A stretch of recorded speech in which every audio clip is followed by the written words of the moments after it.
Assalamualaikum, kami pelajar dari Universitas Kota Baru akan membentangkan assignment dari subjek psikolinguistik dalam pemahiran psikolinguistik dalam pengajaran bahasa Melayu. Nama saya Siti Nur Fatimah Azhara binti Muhammad Yusof.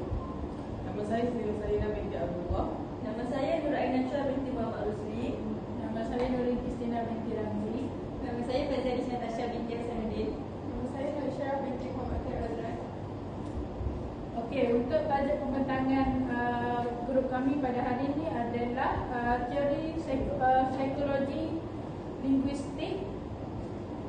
Teori psikolinguistik yang menerangkan cara otak manusia memproses bahasa dan bagaimana ia mempengaruhi memperoleh hal bahasa serta perbezaan antara bahasa pertama dan bahasa kedua. Okey, untuk pertama sekali saya akan menerangkan pengenalan dan objektif.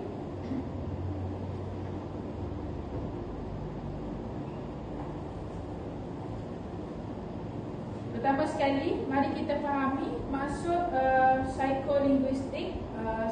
Psikolinguistik ialah bidang ilmu yang menggabungkan psikologi dan linguistik untuk mengkaji bagaimana manusia memahami, menghasilkan dan memperoleh bahasa. Dalam konteks pendidikan, psikolinguistik amat penting kerana ia membantu guru memahami bagaimana otak pelajar memproses bahasa semasa membaca, menulis, mendengar dan bertutur. Okey, untuk objektif pembentangan, nombor satu adalah menjelaskan teori-teori utama dalam psikolinguistik.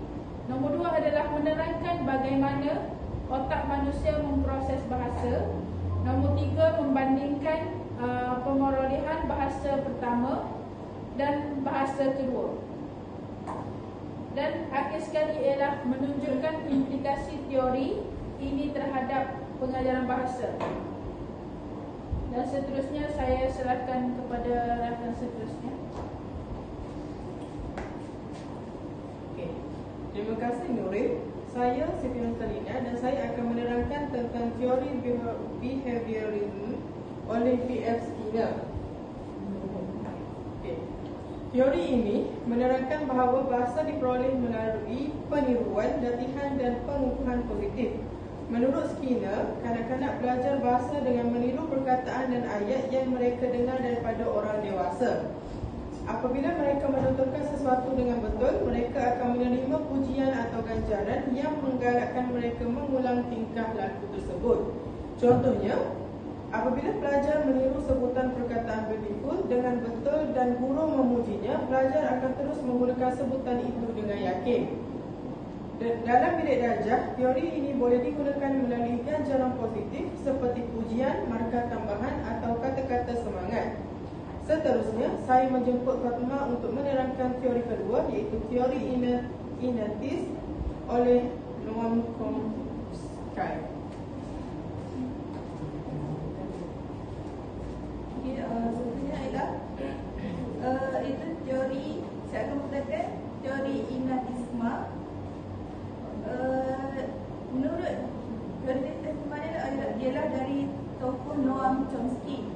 Menurut Chomsky, manusia dilahirkan dengan satu kekuatan semula jadi untuk belajar bahasa yang dikenali sebagai Language Acquisition Device (LED) atau peranti pemerolehan bahasa.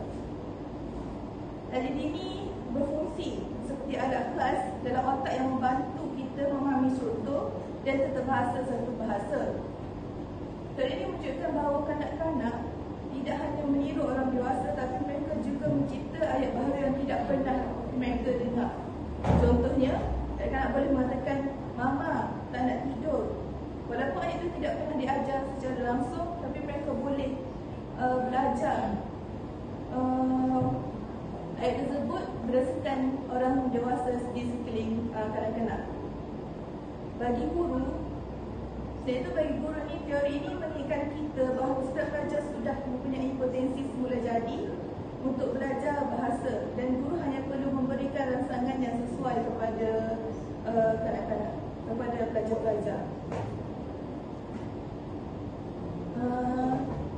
Baiklah, saya teruskan kepada Ira untuk menerangkan teori sebenarnya, itu teori kognitif oleh Jean Piaget. Terima kasih Fatimah. Seterusnya saya akan teruskan dengan teori saya, iaitu teori kognitif pada Jean Piaget. Teori ini menyatakan bahawa perkembangan bahasa bergantung kepada perkembangan kognitif seseorang individu. Kanak-kanak ini mestilah memahami konsep dan idea terlebih dahulu sebelum mereka boleh menggunakan bahasa untuk menyatakannya. Sebagai contoh, kanak-kanak hanya akan menggunakan perkataan seperti besar, kecil, gemuk, kurus selepas mereka memahami konsep saiz. Dalam konteks bilik darjah, guru perlu memastikan aktiviti pengajaran bahasa selaras dengan tahap pemikiran pelajar. Sebagai contoh, kalau pelajar sekolah menengah, mereka mungkin lebih memahami ayat kompleks berbanding pelajar sekolah rendah. Seterusnya saya akan menjumpa Adis untuk menerangkan teori keempat kita orang, iaitu teori sosial interaksionisme. Terima kasih Ira. Saya Adis dan saya akan menerangkan tentang teori sosial interaksionisme oleh Lev Vygotsky. Teori ini menekankan bahawa bahasa diperoleh melalui interaksi sosial antara pelajar dengan orang lain, sama ada guru, ibu bapa atau rakan sebaya. Vygotsky memperkenalkan konsep Zone of Proximal Development ataupun ZPD, iaitu zon di mana pelajar boleh belajar sesuatu dengan bantuan orang yang lebih berpengalaman. Dalam bilik darjah, guru boleh menggunakan pendekatan ini dengan aktiviti berpasangan atau kumpulan seperti perbincangan atau dialog bahasa. Melalui bimbingan dan sokongan, pelajar akan lebih mudah memahami dan menggunakan bahasa dalam konteks sebenar. Seterusnya, saya serahkan kepada Fatimah untuk menggantikan Lila. Okay, bye. Seterusnya, saya akan menggantikan Dalila untuk memudahkan berkongsi tentang bagaimana otak manusia memproses bahasa serta perbezaan antara bahasa pertama dan bahasa kedua. Bahasa pertama dan bahasa kedua ini terdapat dua bahagian utama otak yang terlibat dalam pemprosesan bahasa, iaitu kawasan Broca dan juga kawasan Wernicke. Kawasan Broca ni adalah fungsinya itu menghasilkan perkira dan struktur ayat, manakala kawasan Wernicke pula fungsi dia memahami makna dan isi bahasa.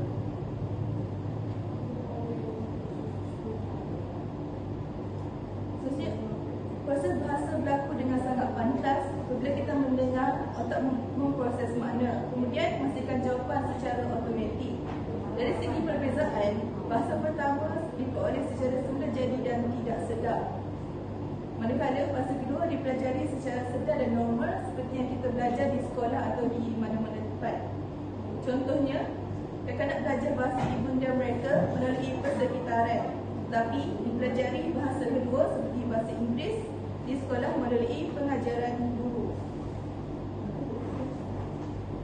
Dan dengan ini saya akan serahkan kepada Wawa untuk menerapkan aplikasi teori dan pengajaran bahasa serta penutupan perbekalan kami pada hari ini.